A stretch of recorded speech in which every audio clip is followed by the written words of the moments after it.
नमस्कार, स्वागत है आप सभी का देश के सबसे भरोसेमंद चैनल डीडी न्यूज पर, जहां हम लेकर हाजिर हैं आपका पसंदीदा शो न्यूज पंच लेकर। मैं हूं आंचल और इस कार्यक्रम के जरिए हम पहुंचाते हैं खबरों को सत्य और तथ्य के साथ। ग्राउंड जीरो पर मौजूद होते हैं हमारे रिपोर्टर्स। तो आइए सबसे पहले रुख करते हैं इस वक्त के न्यूज पंच की प्रमुख टॉप लाइन्स की तरफ।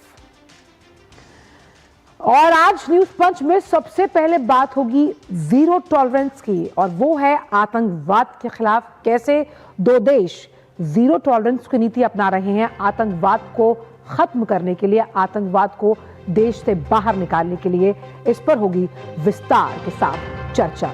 और आखिरकार क्यों एक गवाह को मारने की साजिश हालांकि नाकाम हुई है, लेकिन ये रची कैसे गई पश्चिम बंगाल में, क्योंकि पश्चिम बंगाल में जो भी हो जाए थोड़ा है, इस पर भी करेंगे विस्तार के साथ बात। और वहीं कि आखिरकार जो पीस अग्रीमेंट था कंबोडिया और थाईलैंड के बीच, वो टीस में बदला, लेकिन क्या आप इस पर जो राष्ट्रपति ट्रंप हैं उनका फोन ब्रेक लगा पाएगा या नहीं, ये बड़ा सवाल है शांति स्थापना के लिहाज से। तो इन तमाम तीनों बड़ी खबरों पर रहने वाली है हमारी नजर। लेकिन सबसे पहले न्यूज पंच में शुरुआत करते हैं इस बड़ी खबर के साथ। तो प्रधानमंत्री नरेंद्र मोदी से कल इजराइल के प्रधानमंत्री बेंजामिन नेतन्याहू ने टेलीफोन पर बात की, और दोनों जो नेता हैं उनकी दोस्ती वैश्विक स्तर पर हमने कई मंचों पर देखी है। दोनों नेताओं ने भारत इजराइल रणनीतिक साझेदारी को और मजबूत बनाने के जो तमाम तरीके हैं उन पर चर्चा की। दोनों नेताओं ने आतंकवाद के प्रति जीरो टॉलरेंस की नीति को एक बार फिर दोहराया, ये प्रतिबद्धता फिर से दोहराई है। प्रधानमंत्री मोदी ने क्षेत्र में न्याय संगत और स्थायी शांति के प्रयासों के प्रति भारत के समर्थन की भी पुष्टि की। दोनों नेताओं ने भारत इजराइल रणनीतिक साझेदारी में लगातार जो एक गति बनी हुई है उस पर भी संतोष जताया, और आपसी लाभ के लिए कैसे इन संबंधों को और सशक्त बनाया जा सकता है उसकी कटिबद्धता को भी एक बार फिर दोहराया। दोनों नेताओं ने पश्चिम एशिया की स्थिति पर विचारों का आदान प्रदान किया। यानी हमने अभी 2 या 3 दिन पहले ही न्यूज पंच में ही बताया था कि किस तरह से जो इजरायली संसद है वहां पर भी जो नेतन्याहू है उन्होंने प्रधानमंत्री की प्रशंसा की, उनके काम करने के लहजे की, दोस्ती को किस तरह से नया आयाम दिया जा रहा है, ये दोस्ती का नया अध्याय कैसे लिखा जा रहा है, आइए ग्राफिक्स के जरिए समझने की कोशिश करते हैं। तो इस दोस्ती के नए चैप्टर में रणनीतिक साझेदारी को मजबूत बनाने पर जोर है, और ये हुआ तब जब नेतन्याहू ने प्रधानमंत्री से टेलीफोन पर बात की और आतंकवाद को लेकर जीरो टॉलरेंस नीति का जिक्र किया। अब इसमें कैसे इस प्रणाली को न्याय संगत बनाया जाएगा और इन तमाम शांति के प्रयासों को लेकर भारत भी आगे चलेगा इजराइल के साथ। और इस रणनीतिक साझेदारी को जो लगातार इतने वर्षों से चली आ रही है, इसको लेकर संतोष जताया गया दोनों देशों द्वारा, और पश्चिम एशिया की स्थिति पर भी चर्चा हुई है। साथ ही गाजा शांति योजना के शीघ्र कार्यान्वयन के प्रयासों का भी समर्थन जताया गया दोनों देशों द्वारा, और दोनों देशों के संबंधों को सशक्त बनाने पर दोनों देशों के रिश्तों को और प्रगाढ़ और ऊष्मता से भरपूर बना रहा है। लेकिन हमने कई ऐसे मौकों पर देखा कि बेंजामिन नेतन्याहू प्रधानमंत्री के व्यक्तित्व को लेकर और साथ ही साथ उनके काम करने के तरीकों को लेकर उनकी कई जगह प्रशंसा कर चुके हैं। आखिरकार क्यों कायल हैं नेतन्याहू, ये आपको समझाते हैं। हाल ही में जैसे मैंने आपको अभी शो की शुरुआत में बताया कि इजरायली संसद में प्रधानमंत्री की तारीफ की गई नेतन्याहू द्वारा। 40 सिग्नेचर डिबेट जो चल रहा था, उस डिबेट के जरिए वहां पर उन्होंने प्रधानमंत्री के काम करने का जिक्र किया। प्लीज इन ग्राफिक्स को जरा ऊपर कीजिए। और साथ ही साथ वैश्विक स्तर पर कैसे सबसे लोकप्रिय नेता हैं, अगर हम बात करें प्रधानमंत्री मोदी की, इसका भी जिक्र किया। और भारत इजराइल के मजबूत संबंध हैं, ये भी उन्होंने उस डिबेट के दौरान बताया। उन्होंने कहा कि महाशक्तियों के जब हम सूची का नाम लेते हैं उसमें भारत का नाम शुमार है, क्योंकि इसमें भारत, यूएस, जर्मनी और साथ ही साथ यूएस का भी उन्होंने जिक्र किया।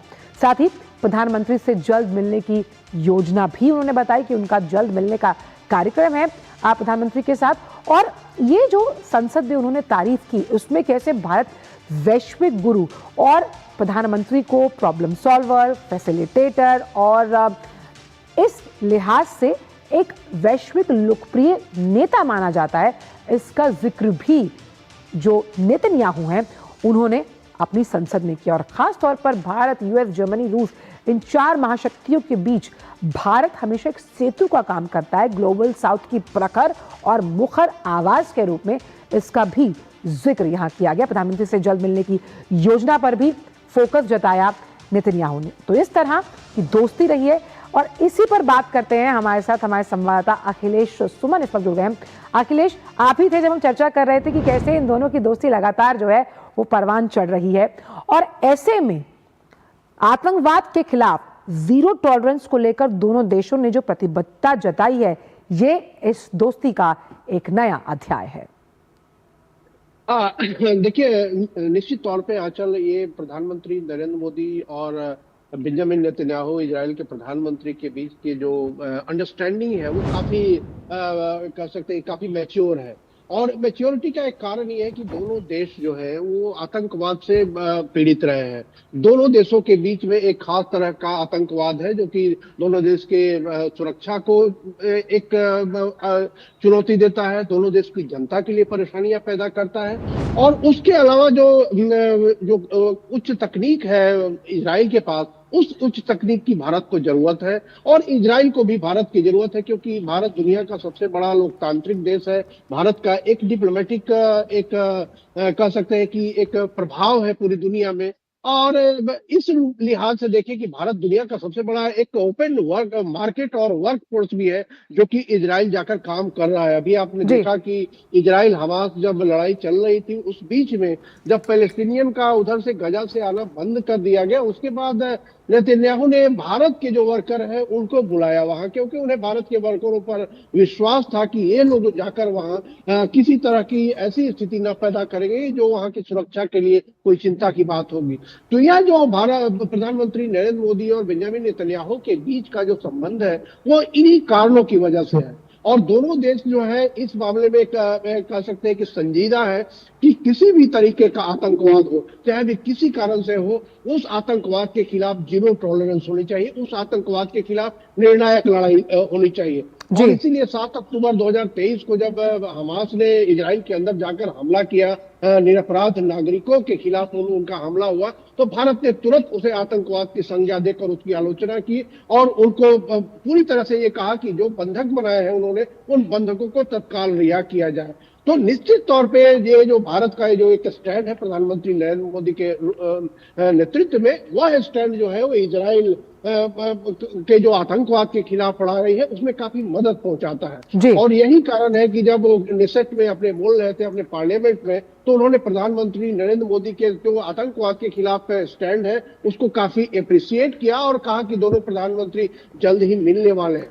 इसके अलावा जब कल नेतन्याहू ने फोन किया तो उसमें खास तौर पे इस बात का जिक्र था कि वेस्ट एशिया की जो स्थिति है, जो पश्चिम एशिया में जो किस तरीके से गजा में शांति और गजा के एडमिनिस्ट्रेशन किस तरीके से होगा, वहां के सुरक्षा की किस तरीके से व्यवस्था होगी, क्योंकि बात ये चल रही कि वहां एक अंतर्राष्ट्रीय फोर्स लाया जाएगा। वो अंतर्राष्ट्रीय फोर्स कौन होगा, वो यूएन की कितनी उसमें भागीदारी होगी और उस भागीदारी में भारत की क्या भूमिका हो सकती है। और जो एक तीसरी महत्वपूर्ण बात है कि जब गजा का पुनर्निर्माण होगा तो उस पुनर्निर्माण अखिलेश, क्योंकि हम यहाँ पर ये भी बात समझने की कोशिश कर रहे हैं कि ग्लोबल साउथ की प्रखर और मुखर आवाज है भारत, ऐसे में किस तरह से जब हम पश्चिम एशियाई देशों में स्थायित्व की बात करते हैं रणनीतिक लिहाज से, उसमें ये दोनों देश जो हैं किस तरह सहायक साबित हो सकते हैं आने वाले समय में? देखिए, भारत का इस पे अपना एक सॉवरेन स्टैंड है और भारत का सॉवरेन स्टैंड ये है कि देखिए किसी भी मसले का हल जो है वो बातचीत के द्वारा होनी चाहिए और उसमें डिप्लोमेसी का यूज होना चाहिए। युद्ध जो है वो किसी भी तरीके से कारगर नहीं होता। लेकिन साथ साथ भारत का यह भी स्टैंड है कि आतंकवाद को किसी भी हालत में बर्दाश्त नहीं किया जा सकता। तो ये दोनों जो चीजें हैं भारत को दुनिया में एक यूनिक स्थिति में लाते हैं और वो यूनिक स्थिति जो है वो हर शांति योजना के पक्ष में होती है, जैसा प्रधानमंत्री नरेंद्र मोदी भी लगातार कहते रहे कि वो एक शांति के पक्ष में है। वे इस पक्ष या उस पक्ष में नहीं है, बल्कि वे शांति के पक्ष में है। और शांति के जो भी प्रयास हो रहे हैं मध्य एशिया में, वो शांति के प्रयास का भारत ने पूरी तरह से समर्थन किया है। जो डोनाल्ड ट्रंप ने जितना पीस फार्मूला लगाया है, उस पीस फार्मूले में या जहां जहां भी इजराइल और अमेरिका और हमास के नेतृत्व के बीच में या जो मीडिएटर्स रहे, जो चाहे वो कतर के हो या इजिप्ट के हो, उन सारे प्रयासों की भारत ने समर्थन किया है और कहा है कि शांति को स्थापित किया जाना चाहिए। तो यह जो बात है भारत का, यह जो एक स्टैंड है भारत का, बहुत अहम आपने कहा अखिलेश कि किसी भी हालत में, किसी भी पॉइंट ऑफ कंसर्न से अगर देखा जाए तो डायलॉग और डिफेंस मैकेनिज्म तो है ही, लेकिन आतंकवाद को बर्दाश्त नहीं किया जाएगा। बहुत बहुत शुक्रिया आपका इन तमाम जानकारियों को हमसे साझा करने के लिए इस पूरे मुद्दे पर। और आइए अब इसके बाद रुख करते हैं पश्चिम बंगाल का। तो पश्चिम बंगाल का बहुचर्चित संदेशखाली हिंसा मामला एक नया मोड़, बड़ा फिल्मी सा है, लेकिन कहानी सच्ची है। संदेशखाली मामले में नामजद शेख शाहजहां के खिलाफ बशीरहाट कोर्ट में गवाही देने जा रहे मुख्य गवाह भोला घोष की कार को एक लॉरी ने टक्कर मारी और कार चकनाचूर हो गई। किसी तरह भोला घोष की जान बची, लेकिन इस दुर्घटना में भोला घोष के छोटे बेटे सत्यजीत घोष और कार चालक शानूर की मौत हुई है।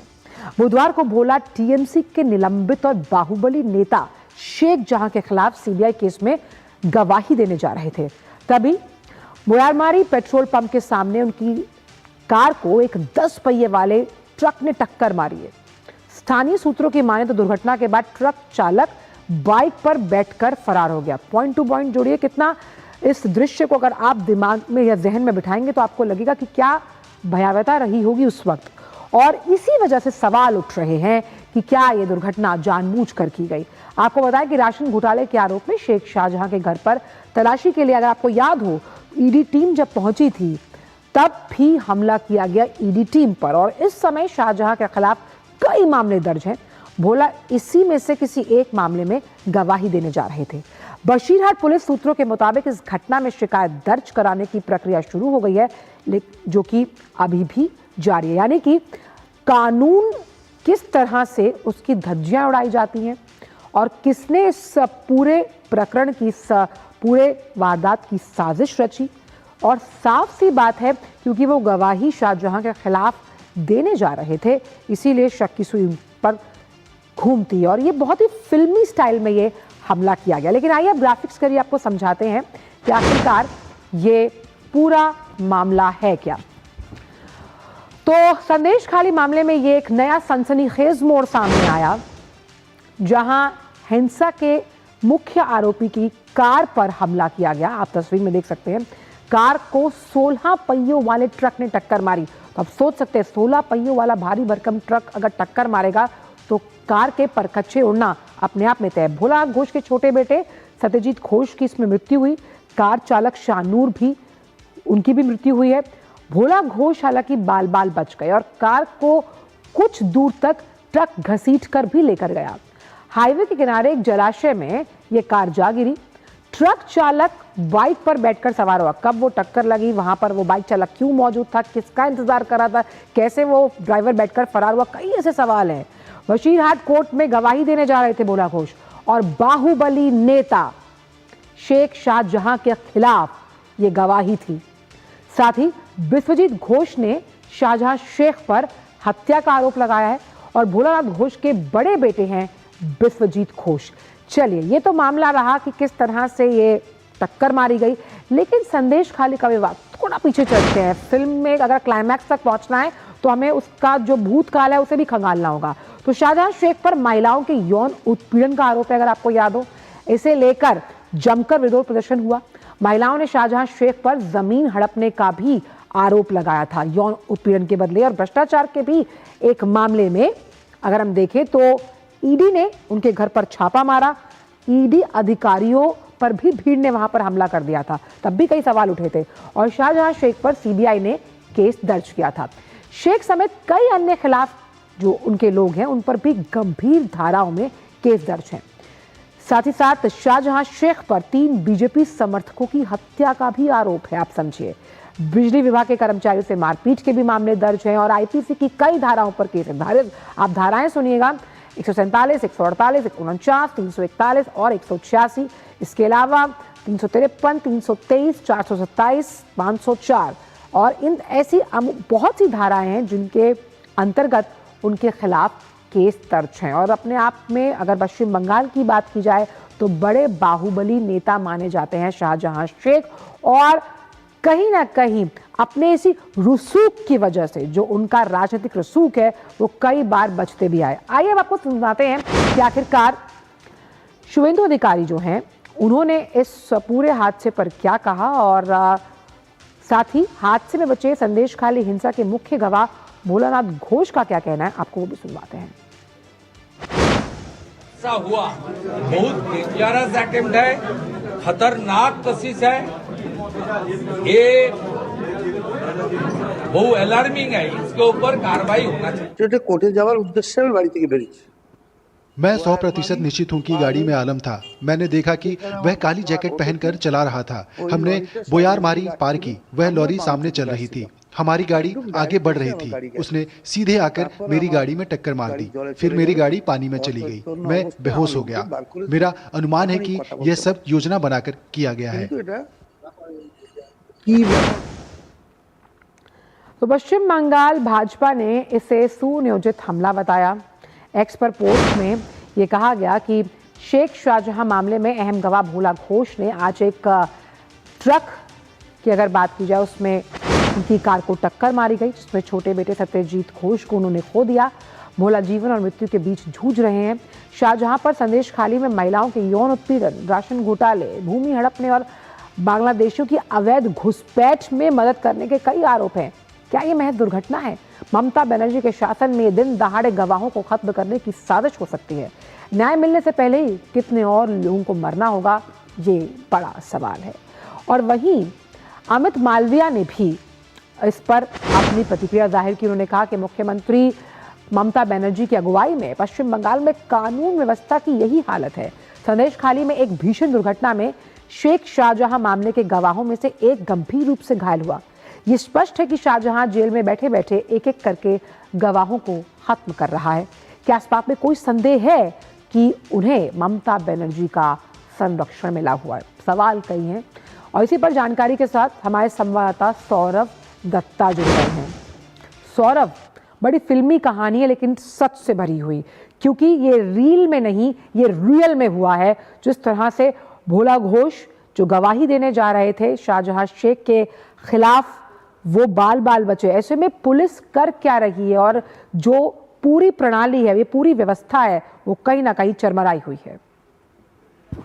चल देखिए, जहां तक पुलिस का सवाल है, जो इन्फॉर्मेशन हमको मिला है वो है कि वो जो घटनास्थल है वहां से 18 किलोमीटर के रास्ते में जो भी सीसी फुटेज है वो सब जांच कर रही है। पुलिस का कहना है वो सब जांच कर रही है और देखना चाहती है कि ये जो ट्रक है जो दूसरी उल्टी तरफ से आ रही थी, ये ट्रक असल में आ कहां से रही थी वो देखना चाहते हैं। और दूसरी बात ये है कि ये वासंती हाईवे के ऊपर हुआ है, बयारमारी है घटनास्थल। तो वासंती हाईवे जिस समय हुआ, ये सुबह 9 बजे, ज्यादा वहां पे कुछ गाड़ियां नहीं थी। ऐसा कुछ नहीं था कि काफी सारे गाड़ी थे, रास्ता सुनसान था। और ऐसे सुनसान रास्ते में कैसे उल्टी तरफ से आई हुई ट्रक सीधा शाहजहां शेख के जो एक मामले में वो गवाह है उनकी गाड़ी को टक्कर देता है।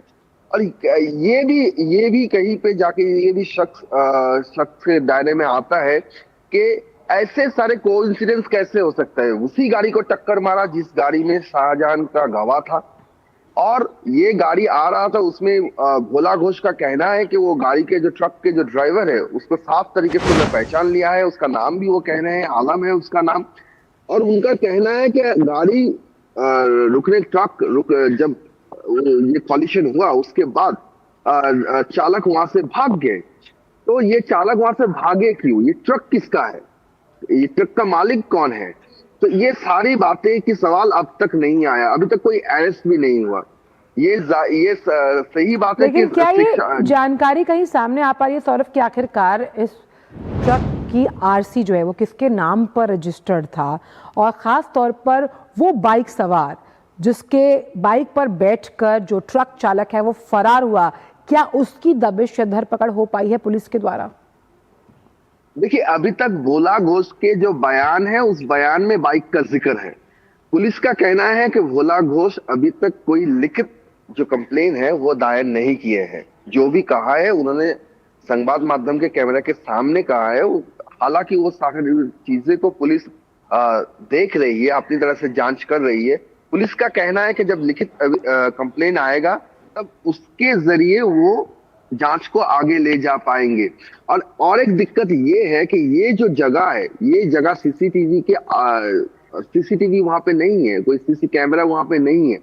तो जाहिर सी बात है कि आगे पीछे के जो सीसी कैमरा है उनके लिंक जोड़ के पुलिस जांच कर रही है। लेकिन ये बात भी भोला घोष की ये जो बात है, ये जाहिर है जगह का नाम संदेश खाली है, और जो आरोपी है जिसके तरफ उंगली जा रही है उनका नाम शेख शाहजहां है। जैसे कि आपने कहा वो बाहुबली नेता है। और संदेश खाली में ऐसा एक पहला घटना नहीं हुआ, इससे पहले भी बहुत सारे ऐसे आरोप आए जिसमें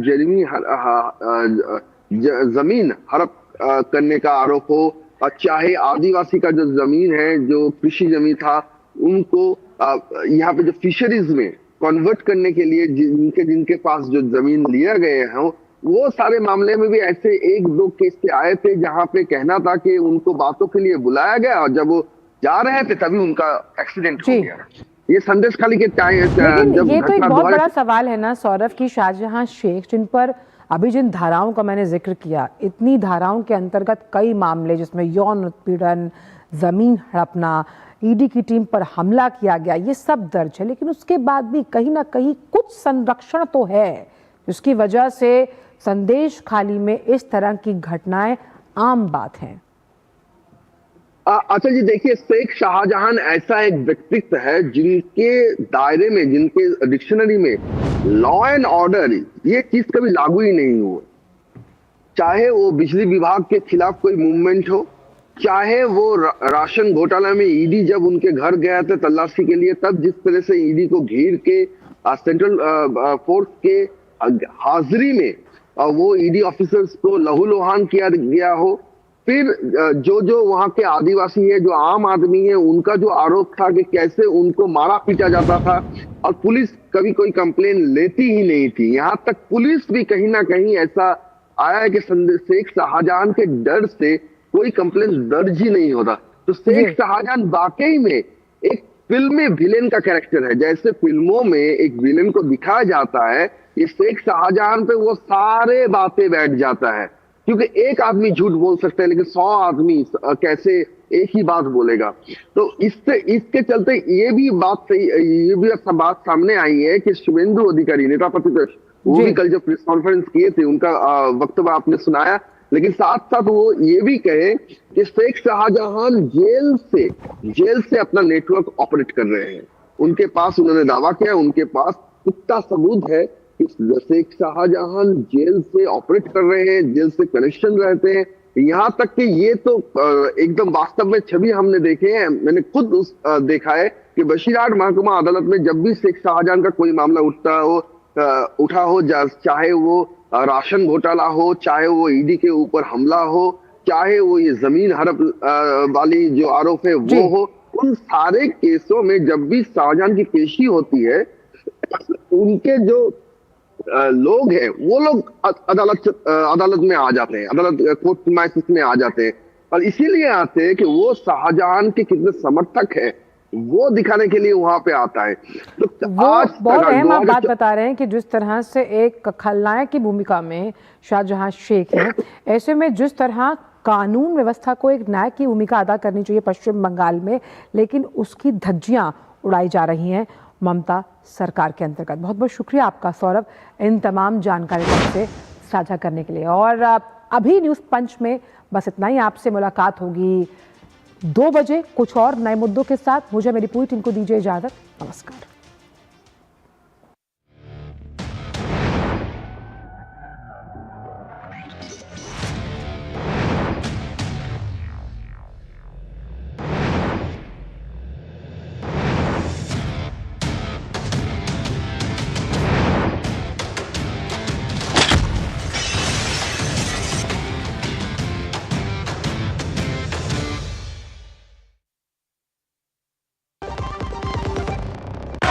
कौन है।